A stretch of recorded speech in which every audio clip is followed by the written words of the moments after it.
अस्सलामुअलैकुम। कैसे हैं आप सब लोग? उम्मीद है आप सब ठीक होंगे।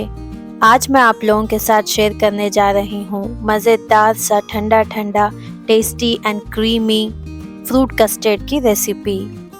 अगर मेरा ये वीडियो आप लोगों को पसंद आया हो तो चैनल को ज़रूर सब्सक्राइब कर दें। तो चलिए बनाते हैं मज़ेदार सा फ्रूट कस्टर्ड। उसके लिए मैंने यहाँ पे एक सॉसपैन में 1 लीटर दूध ले लिया है। अगर आप कच्चा दूध इस्तेमाल कर रहे हैं तो पहले दूध को बॉईल कर लीजिए। मैं यहाँ पे ऑलरेडी उबला हुआ दूध इस्तेमाल कर रही हूँ, तो उसके लिए मीडियम हीट पे थोड़ा सा गर्म कर लूँगी और उसके बाद अब इसमें मैं ऐड कर दूँगी 200 ग्राम शुगर आप अपने हिसाब से ऐड कर लें, बिकॉज़ कुछ लोगों को मीठा ज़्यादा पसंद होता है, कुछ लोगों को कम पसंद होता है, तो इसके लिए शुगर आप अपने टेस्ट के हिसाब से ऐड कर लें। अब इसको अच्छे से मिक्स कर लेंगे जब तक कि शुगर अच्छे से डिज़ोल्व ना हो जाए। अब शुगर अच्छे से डिज़ोल्व हो चुकी है। अब इसमें मैं ऐड करूँगी कस्टर्ड का पाउडर। यहाँ पे मैंने 1/4 कप मिल्क में 4 टेबलस्पून कस्टर्ड के पाउडर को अच्छे से मिक्स कर लिया था। अब एक और बार हम इसको अच्छे से मिक्स कर लेंगे और दूध में ऐड कर देंगे।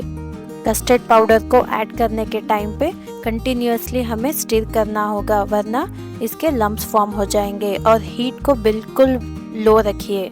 एक बॉईल आने तक इसको अब हम पका लेंगे। अब हम इसमें ऐड कर लेंगे थोड़ा सा इलायची पाउडर। इलायची पाउडर का बहुत ही अच्छा फ्लेवर आएगा। अब एक बार इसको मैं अच्छे से मिक्स कर लूँगी। अब ये देखिए, एक बॉईल आने के बाद हमारा कस्टर्ड बिल्कुल रेडी है। इसकी कंसिस्टेंसी देखिए, परफेक्ट है।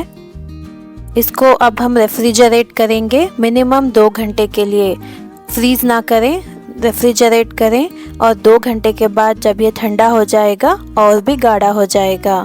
फ्रूट्स में मैंने 2 मीडियम साइज़ के बनाना को स्लाइसेस में कट कर लिया है, एक छोटा एप्पल को क्यूब्स में कट कर लिया है, प्लेन वनीला केक को क्यूब्स में कट कर लिया है। ड्राई फ्रूट्स अपने हिसाब से ले लें, थोड़े से अनार और गार्निश करने के लिए जेलीज।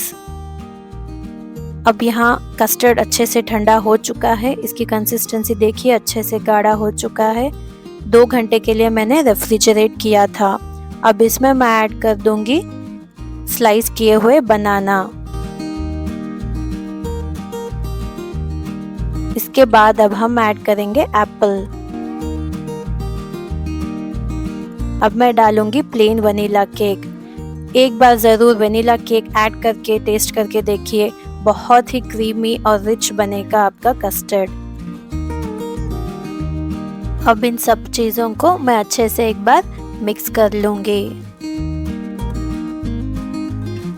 इसके बाद अब मैं ऐड करूँगी थोड़े से ड्राई फ्रूट्स आप अपने हिसाब से ऐड कर लें। और फाइनली मैं ऐड करूँगी फ्रूट कस्टर्ड की रौनक, थोड़े से अनार के बगैर तो कस्टर्ड अधूरा है। अब हम इसे गार्निश करेंगे थोड़े से जेली के साथ।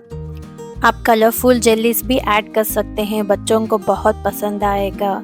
अगर आपके पास जेली अवेलेबल नहीं है तो आप स्किप भी कर सकते हैं। तो चलिए अब हम सर्व कर लेंगे। आप लोग भी इस फ्रूट कस्टर्ड की रेसिपी को ट्राई कीजिए, अपने फैमिली को सर्व कीजिए, दावतों में बनाइए और ठंडा ठंडा कस्टर्ड अपने मेहमानों को खिलाइए और एंजॉय करिए।